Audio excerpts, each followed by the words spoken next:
आज आप दिल्ली दरबार आए हैं। दिल्ली दरबार अपने आप में पूरे डाल्टनगंज को समेटने के लिए तैयार है, क्योंकि गांधी उद्यान पार्क में दिल्ली दरबार जब से आया है रौनक बढ़ गई है।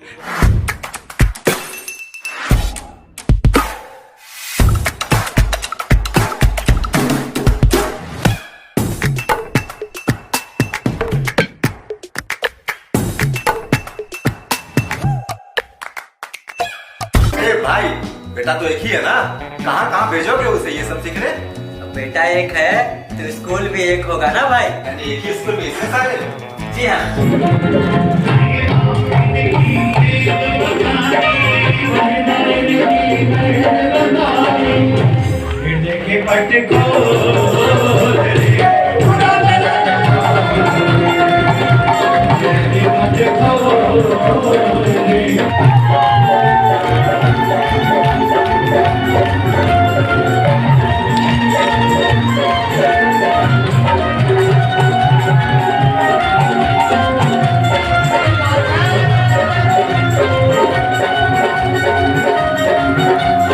देवकीनंदन ठाकुर जी, जैसा कि आपको ज्ञात है कि डाल्टनगंज पलामू में पधारे हुए हैं और प्रवचन कर रहे हैं। कथा कृष्ण के उपासक हैं और कृष्ण की कथा कह रहे हैं। श्रीमद् भागवत का यहाँ कार्यक्रम चल रहा है और जैसा कि आप देख रहे हैं भक्तों की भीड़, भक्त झूम रहे हैं, नाच रहे हैं, गा रहे हैं, चाहे वो गरीब हो या अमीर, इसमें कोई अंतर नहीं है। सब कृष्ण रस में झूम रहे हैं और डांस कर रहे हैं, गा रहे हैं, नृत्य कर रहे हैं। गरीब अमीर की दूरी को हटा करके सब कथा पंडाल में बैठे हुए हैं और ये जो कार्यक्रम है अद्भुत अद्वितीय है, जैसा कि आपको भीड़ से नज़र आ रहा होगा। पंडाल खचाखच भरा हुआ, लोगों को बैठने की जगह तो मिल जा रही है, वो भी बड़ी दिक्कत से। तो आज महाराज प्रेस मीडिया से मुखातिब हो रहे हैं और अपनी बातों को कह रहे हैं, हिंदुत्व और सनातन की बात लोगों को समझा रहे हैं। धर्म की रक्षा के इस यात्रा के पड़ाव में आज हम यहाँ पलामू में है, कथा सुना रहे हैं। अब तीसरा दिन है। यहाँ के आयोजक हमारे अर्जुन जी और इनके सभी सहयोगी, अर्जुन पांडे जी और इनके सभी सहयोगीगण, जिन्होंने एक बहुत विशाल यज्ञ कराया। कथा चल रहा है। कथाओं का और सनातन कर्मों का हमारे जीवन में इसका ये प्रभाव होता है। आप लोग देख रहे हैं आधुनिक युग में भाग दौड़ की लाइफ में हम लोग अपने सारे जो हमारा कल्चर है, जो हमारी संस्कृति है, हम उससे दूर भाग रहे हैं। या ये कहें कि आज हमारे घरों में परेशानी का कारण भी ये भाग दौड़ ही है कि इस समय में हम अपने संस्कार, कल्चर, जो हमारे यहाँ एक पुरातन हमारे ऋषि मुनियों ने धर्म का मार्ग सिखाया है, परोपकाराय पुण्याय पापाय परपीड़नम, दूसरों को सुख देने से तुम्हें सुख मिलेगा, दूसरों को दुख देने से तुम्हें दुख मिलेगा। आजकल लोग दूसरों के बारे में कम सोचते हैं, अपने बारे में सोचते हैं। इसीलिए तो सेल्फी लेने लग गए लोग, because of they are selfish person. अब वो सबके साथ फोटो नहीं लेना चाहते, अब वो सेल्फी लेना चाहते। तो हमारे ऋषि मुनियों ने तो हमें सिखाया है कि तुम दूसरों की सेवा करो, तुम्हारे संस्कार यही हैं, तुम्हारा कल्चर यही है। और जो मनुष्य दूसरों के दुख दरिद्र को बांटता है, परमात्मा उसे हमेशा सुखी रखता है। यही हमारे ग्रंथ सिखाते हैं, यही हमारे संत सिखाते हैं। इसी कार्य को आगे बढ़ाते हुए विश्व शांति सेवा चैरिटेबल ट्रस्ट और अर्जुन जी का पूरा ये जो समन्वय परिवार है, अर्जुन जी स्वयं बहुत बड़े समाज सेवी हैं, उनके सानिध्य में अभी क्योंकि सर्दी प्रारंभ होने जा रही हैं, तो 2 गांव में जाने का मन हमने बनाया है कि हम स्वयं जाएंगे गाँव में और वहाँ वस्त्र वितरण करेंगे, गर्म वस्त्र वितरण करेंगे, जिससे उन गांव के कुछ लोगों को हमारे विश्व शांति सेवा चैरिटेबल ट्रस्ट और हमारे अर्जुन जी के पूरे परिवार की तरफ से कुछ सपोर्ट और कुछ सहयोग मिल सके। इसी को कहते हैं कि जन सेवा ही नारायण की सेवा, नर सेवा ही नारायण सेवा है। इस क्रिया को हम लोग आगे बढ़ाने के लिए बुद्धिवीर मंदिर, वहाँ कल हम 11 बजे जाएंगे, उसके बाद सीधे हम वहाँ जाएंगे और कल ही दोनों कार्य कल तुम कैसे 10 वहाँ फिर 11 कैसे हो जाए? कल लेंगे। अरे हम जो 2 लगाएंगे 2 लगा देंगे, ठाकुर जी कृपा करें, हम सब कर लेंगे। चलिए हम आपको वहाँ फोटो भिजवा देंगे। तो प्रयास हम ये करेंगे कि कल ये सारा संपन्न किया जाए और थोड़ा जल्दी शुरू कर लेंगे, 9 बजे से शुरू कर लेंगे तो और अच्छा रहेगा। ठीक, ये कार्य हम करेंगे। दूसरा, श्रीमद् भागवत कथा के माध्यम से सनातन अवलंबियों को जगाने का कार्य हम पिछले 27 साल से कर रहे हैं। हमारे धर्म पर बार बार आघात होता है, कुठाराघात होता है। हमारे सनातन धर्म को नीचा बोला जाता है, कोरोना बोला जाता है, HIV बोला जाता है, न जाने क्या क्या बोला जाता है। इन सबके बोलने वालों के लिए, क्योंकि वो तो कुछ भी बोल के चले जाते हैं, परंतु हम कथाओं के माध्यम से आप सभी को, पत्रकार बंधु, आप सब इतने श्रेष्ठ लोग हैं, समाज के एक पिलर हैं, आप लोगों के माध्यम से भी हम समाज को एक मैसेज देना चाहते हैं। धर्मो रक्षति रक्षता। जो मनुष्य, जो समाज अपने धर्म, अपने संस्कारों की रक्षा, अपने कल्चर की रक्षा नहीं कर सकता, उसे कोई भी सुरक्षित नहीं रख सकता। वो कभी भी आने वाली पीढ़ी को सुरक्षित नहीं कर सकता। सनातन धर्म किसी का बुरा नहीं चाहता है, सनातन धर्म सबका भला चाहता है। हम लोग कहते हैं विश्व में शांति हो, ये कहने वाले सिर्फ हम हैं। सुखी बसे संसार सब, ये कहने वाले हम हैं। धर्म की जय हो कहने वाले हम हैं। अधर्म का नाश हो ये कहने वाले हम हैं। विश्व का कल्याण हो ये कहने वाले अकेले हम हैं, और कोई नहीं है। गौ हत्या बंद हो ये कहने वाले हम हैं। गौ माता की जय हो, पृथ्वी माता की जय हो, गंगा माता की जय हो, ये कहने वाले हम हैं। क्योंकि हम प्रकृति को पूजते हैं, हम जीवन के सार को पूजते हैं, और जो हमारे ईश्वर को नहीं पूजते, हम उसे मारने की धमकी नहीं देते। हम कहते तुम नहीं पूछते तो मत पूछो। लेकिन हमारे धर्म को, हमारे देवी देवताओं को कोई उल्टा सीधा बोलता है, और फिर भी वो एक संवैधानिक पद पे रहते हैं।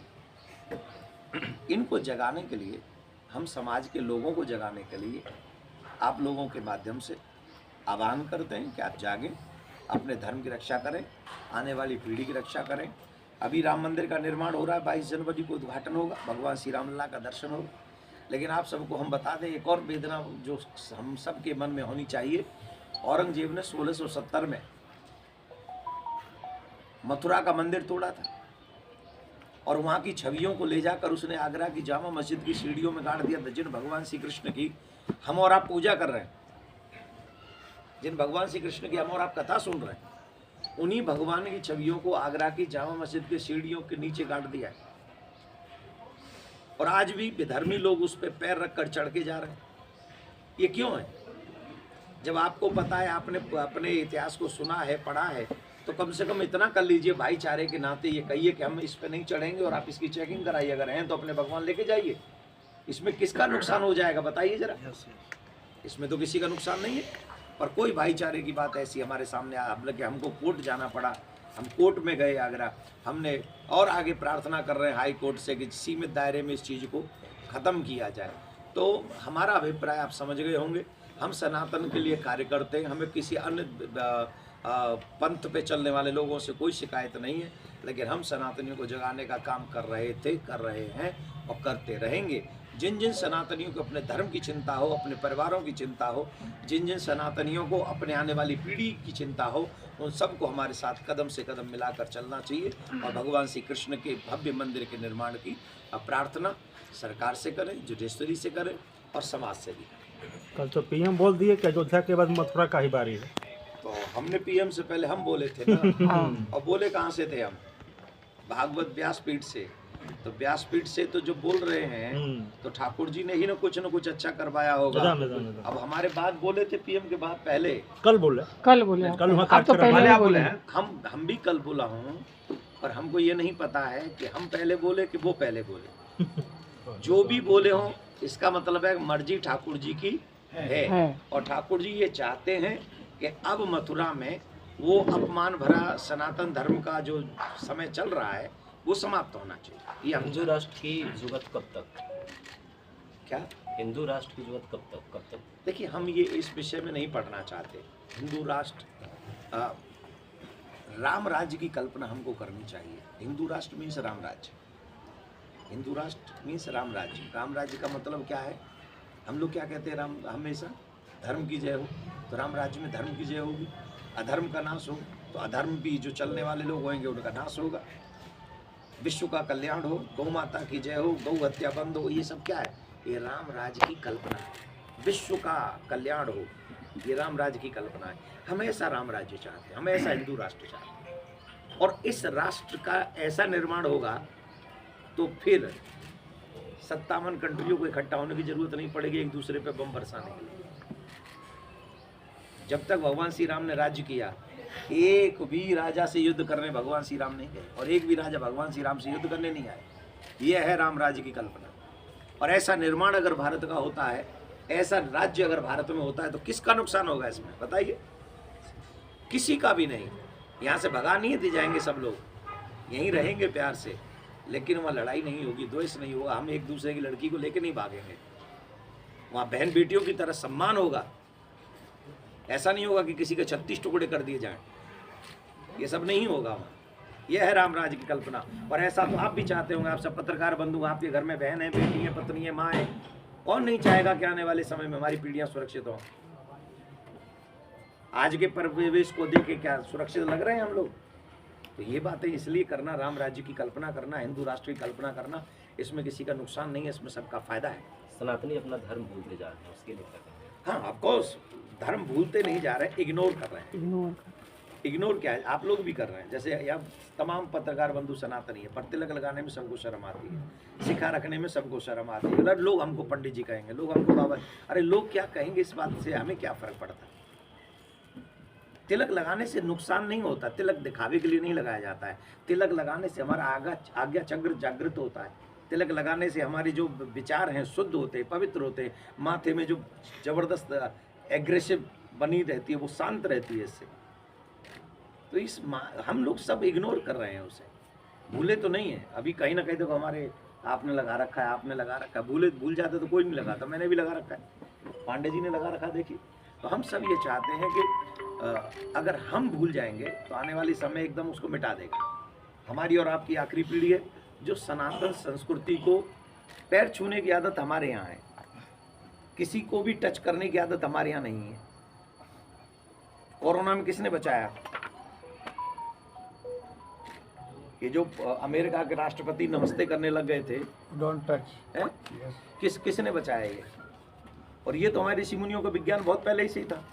हमारे यहाँ तो किसी को टच करते ही नहीं, हक करते ही नहीं। हमारे यहाँ तो सिर्फ माता पिता को टच करना है, उनके चरण छूने, गुरुदेव के चरण छूने, बाकी सबको दोनों हाथ जोड़ के नमस्ते किया जाता है। 3 प्रकार का नमस्कार होता है, हाथ जोड़ के, सर झुका के और साष्टांग। और तीनों के गुण अलग अलग, उनमें एक ही गुण है, हैंडशेक करो और हक करो। कोई भी आ जाए, स्त्री पुरुष कोई आए, सबको गले लगाओ। तो उनका विषय अलग है, उनका कल्चर अलग है, वो आगे हम उनसे अगेंस्ट नहीं है। पर हमें हमारे कल्चर ने आज पूरे विश्व को बताया कि हमें हमारे कल्चर की वजह से लोग बचे कोरोना काल में। तो मैं आपके माध्यम से भी सब निवेदन करूंगा, अपने कल्चर को कभी मत भूलो। आपका संस्कार जैसा है, संस्कृति जैसी है, पूरे विश्व में कहीं नहीं। मैं लिख के दे सकता। युवा अध्यात्म से, अपनी संस्कृति से दूर हो रहे हैं, संस्कार विहीन हो रहे हैं। युवाओं के लिए क्या संदेश है? देखिए, आपने देखा होगा कि कथा पंडाल में हमने पहले दिन ये आह्वान किया था कि सब युवा अपने बच्चों को भी, मतलब माँ बाप अपने बच्चों को लाएं। और संयोग से यहाँ के लोगों ने उस बात को सुना। और कल कथा में कितने युवा थे? बहुत युवा थे। और आप भी युवा हैं, और आप हमारे साथ सामने बैठकर हमसे प्रश्न कर रहे हैं। तो ये भी एक युवा जागृति है। हमारा कार्य, हमारा उद्देश्य, हमारा फोकस युवा हैं। और उनके आप जाके देखिए, वृंदावन में आपको बहुत सारे युवा माथे पे तिलक लगाकर, माला झोली लेकर परिक्रमा करते हुए मिलेंगे। अब यहाँ आए हैं तो यहाँ भी युवाओं में परिवर्तन होगा। हम दावे से कह रहे हैं, हम सब नहीं सुधार सकते, पर बहुत युवा जरूर सुधरेंगे। कल से हो सकता है आप भी माथे पे तिलक लगाना शुरू कर दें। तो जब सुनेंगे उस चीज़ का महत्व समझेंगे, तो अभी तो हमारे माँ बापों ने यही सिखाया, कुछ पढ़ लिख के बन जाओ, पैसे कमाने की मशीन बन जाओ। मैं उसके भी अगेंस्ट नहीं हूँ, वो भी जरूरी है। लेकिन उसके साथ साथ धर्म और कर्म दोनों साथ चलने चाहिए। अकेले एक सिर्फ कर्म के पीछे दौड़ पड़ोगे और नोट कमाने लग पड़ोगे तो पूरा जीवन नष्ट हो जाएगा। कहीं ना कहीं गुरुकुल की परंपरा समाप्त है। इस पर महाराज देवकीनंदन ठाकुर के जो है पहल मतलब हर स्टेट में हो इस टाइप का। देखिए, हम एक बात हमेशा कहते हैं, सरकारों में भारत की आज़ादी के बाद में मैकाले ने इस संस्कृति को नष्ट करने का काम किया। मैकाले ने क्या किया? बोले हमारे पास सबसे स्ट्रॉन्ग चीज़ क्या है? हमारा करेक्टर। हम पे सबसे स्ट्रॉन्ग चीज़ क्या है? हमारा करेक्टर। वो नहीं हरा पाए हमें। इतने सालों 150-200 साल राज किया उन्होंने, पर वो हमें जीत नहीं पाए। क्यों नहीं जीत पाए? Because of my character. उसने सोचा ये करेक्टर, अच्छा ये करेक्टर स्ट्रॉन्ग किसकी वजह से था? हमारी एजुकेशन की वजह से। हमें गुरुकुलों में वो शिक्षा दी जाती थी कि सर्वे भव आत्मवत परदेशु, बहुत सुंदर श्लोक है वो, परद्रव्येषु लोष्टवत आत्मवत सर्वभूतेषु यह पश्यत स पंडिता मातृवत परदारेषु परद्रव्येषु लोष्टवत। पराई स्त्री को माता बहन समझो, ये सिखाया जाता था। और आजकल मॉडर्न एजुकेशन में क्या होता है? बोलो, स्कूलों में लड़की के हाथ में हाथ डाल के लड़के, जवान लड़के नाच रहे हैं। हमारे यहाँ क्या सिखाया जाता है? मातृवत परदारेषु, बड़ी है तो माँ के बराबर है और छोटी है तो बहन के बराबर है और छोटी है तो बेटी के बराबर है। और यहाँ क्या करें? चल तू चीज़ बड़ी है मस्त मस्त। कहाँ? स्कूल में, जहाँ वो सरस्वती विद्यालय विद्या सीखने गए, वहाँ चीज़ बड़ी मस्त हो रही है। तो क्या है ये मैकाले की संस्कृति है कि नहीं बिगाड़ने वाली? तो उसने सोचा जब इनका एजुकेशन सिस्टम खराब होगा तो इनका पूरा करेक्टर खराब हो जाएगा। और आज वो अपने कार्य में सफल हो गया। वो सफल हुआ, हम सफल नहीं हुए। हम आज़ादी के बाद हार गए। हम जब आज़ाद नहीं थे तब जीते हुए थे। आज़ादी के बाद हम हारे बिकॉज हमारा करेक्टर चला गया। एक सेकंड पूरा कर लूँ मैं से। तो उसके बाद कितनी अच्छी बात बोल रहे थे। हम आज़ादी के बाद हार गए। क्यों हार गए? क्योंकि आज़ादी के बाद भी हमने संविधान में कानून बना दिया कि जितने भी सनातनियों के मंदिर हैं वो हम सब अपने हथिया लेंगे, उनका पैसा हम स्वीकार करें। कौन? आज़ादी के बाद की सरकारें।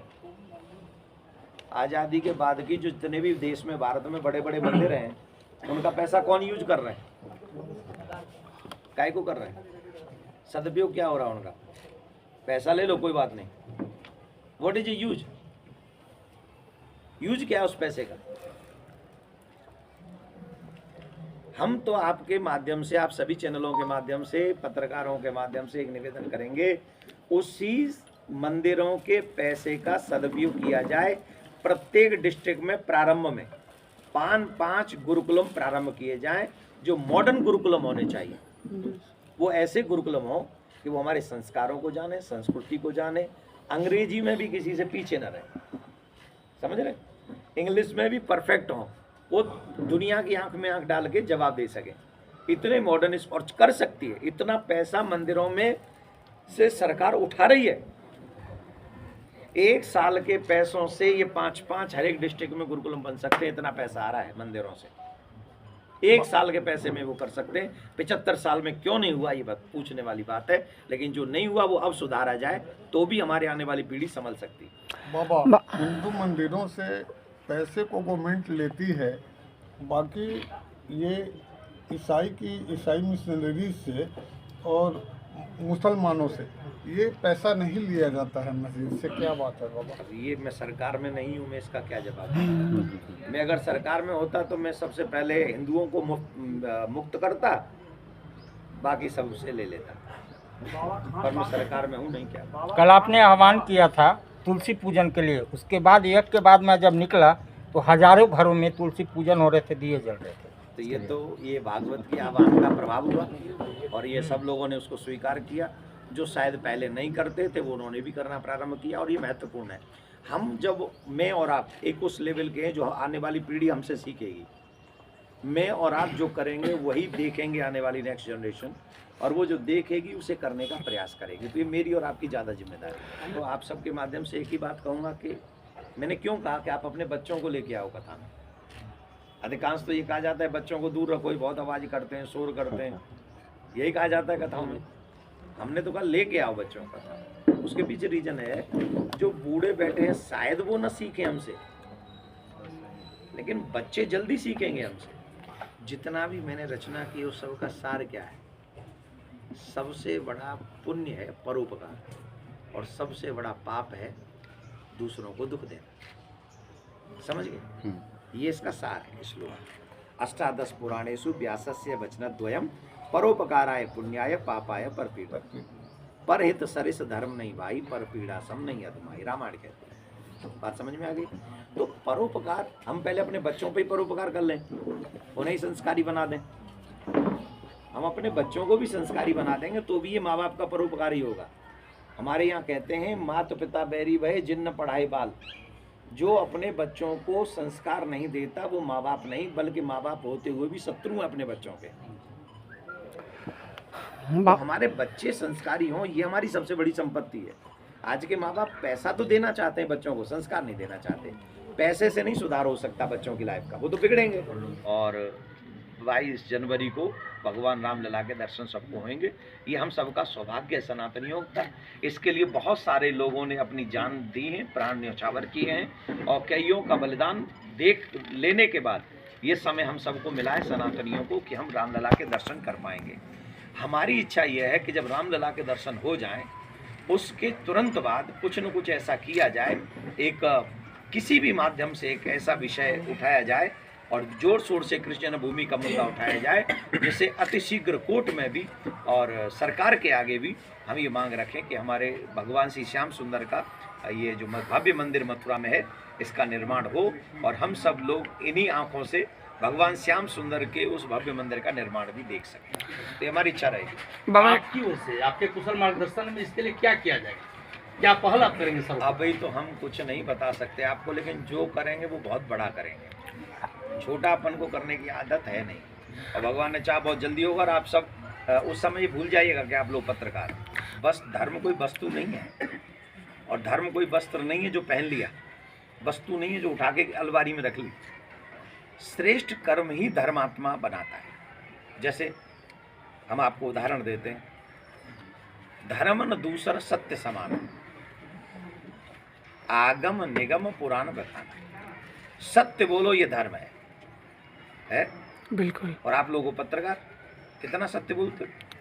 लगभग 24 घंटे आपको सत्य बोलना पड़ता है। जी बाबा। हमें कथावाचक, हमें भी 24 घंटे सत्य बोलना पड़ता है। तो हम कई बार आपको भी मजबूरी में बोलना पड़ता है, कई बार हमें अच्छा हमारी तो मजबूरी नहीं, हमें तो वही बोलना जो पुराण में है जी। तो ये क्या है? ये धर्म है। आप धर्म कर रहे हो सत्य बोलकर, हम क्या कर रहे हैं? लेकिन जब आप किसी की बड़ाई करने लग जाओ जबरदस्ती की, जबकि वो बड़ाई के लायक है ही नहीं, फिर भी पेपर में छापना है, वीडियो में दिखाना है कि वो अच्छा है, वो सत्य नहीं है, वो धर्म नहीं होगा। फिर वो क्या हो जाएगा? वो अधर्म हो जाएगा। तो कर्म ही तो धर्म हो गया। करना आप ही को वीडियो ही दिखाना है, लेकिन एक सत्य दिखाया दिया, एक असत्य दिखा दिया। मैंने सत्य बोल दिया, मैंने असत्य बोल दिया। बेटे का दायित्व है अपने माता पिता चाहे कितनी भी गाली दें, उनका बेटे का धर्म क्या है? अपने पिता की सेवा करना धर्म है। अब वो तो हर बेटे का धर्म है। कई लोग छोड़ के भाग जाते हैं, वो अधर्म है। कर्म ही तो है, छोड़ के गया तो कर्म हुआ।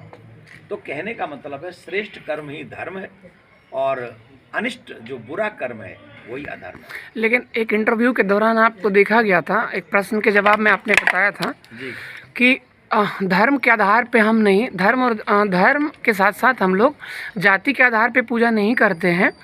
मतलब हम आप खुद बोले थे कि हम एक ब्राह्मण हैं लेकिन भगवान श्री राम की पूजा हम लोग करते हैं, जबकि भगवान श्री राम जो है। जाति की बात पूछो ना, धर्म की बात पूछो। हाँ धर्म तो वही मैं जाति की बात। नेताओं ने हम सबको नेता जो दिख रहे हैं ना आपको दुनिया भर में, हाँ ये नेता जो एक एक जाति के नेता हैं, ये लोग वो काम कर रहे हैं जो अंग्रेज भी नहीं कर पाए। आज समाज में जिस मानसिकता के साथ ये लोग काम कर रहे हैं, ये समाज का विभाजन कर रहे हैं। एक एक जाति का नेता बनकर हम सभी सामाजिक लोग, अब बताइए, हम लोगों को बताइए, हम राम जी की कथा क्यों गाते हैं? वो तो क्षत्रिय वंश में आए थे। हम कृष्ण जी की कथा क्यों गाते? वो तो यदुवंश में आए थे। हम तो 12 भगवान की भी कथा आते हैं जो किसी जाति में नहीं थे। 12 भगवान कौन सी जाति के थे बताओ? नरसिंह भगवान को आप कौन सी जाति में लेके जाएंगे? तो मेरा अभिप्राय यह है कि निज स्वार्थ के लिए, एक कुर्सी के लिए इस देश का इतना भयंकर बंटवारा राजनीतिक लोग करेंगे। आप में कर्म करने की क्षमता नहीं जिससे आपके कर्म करने से पब्लिक प्रसन्न हो सके। आप में ये सामर्थ्य होना चाहिए, जब आपको कुर्सी मिली है तो इतना अच्छा काम कीजिए, इतना अच्छा काम कीजिए कि लोग भूल जाए कि आप किस जाति के हैं,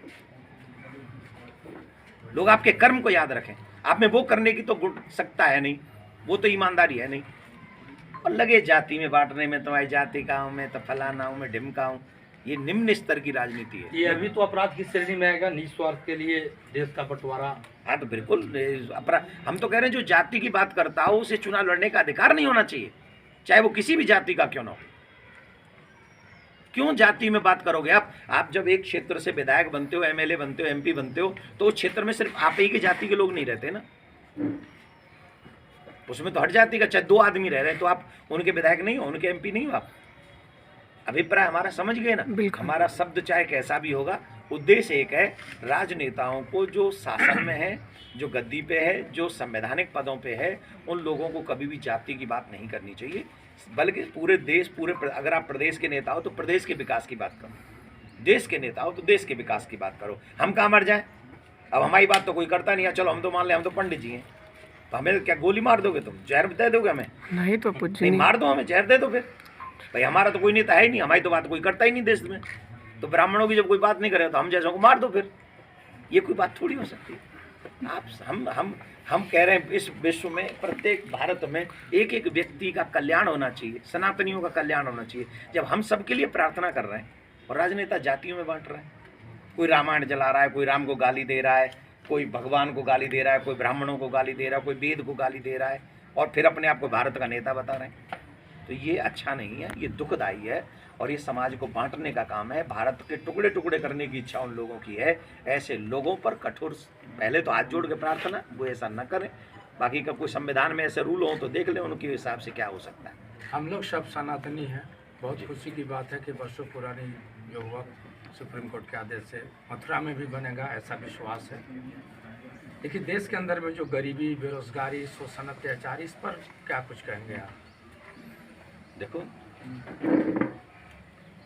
मैं कोई इस देश का बहुत बड़ा बिजनेसमैन तो हूँ, मैं तो पथावाचक ही, और मुझे पैसा आप पे भी नहीं दिख रहा। आप भी ऐसे लग रहे हो मेरे जैसे ही हैं, तो हम और तुम तो कुछ नहीं कर सकते। जो थोड़ा बहुत हो सकता है, किसी के यहाँ बेचारे के यहाँ भोजन नहीं है, तुम्हें और आप चल के उसको भोजन करा दें, है ना।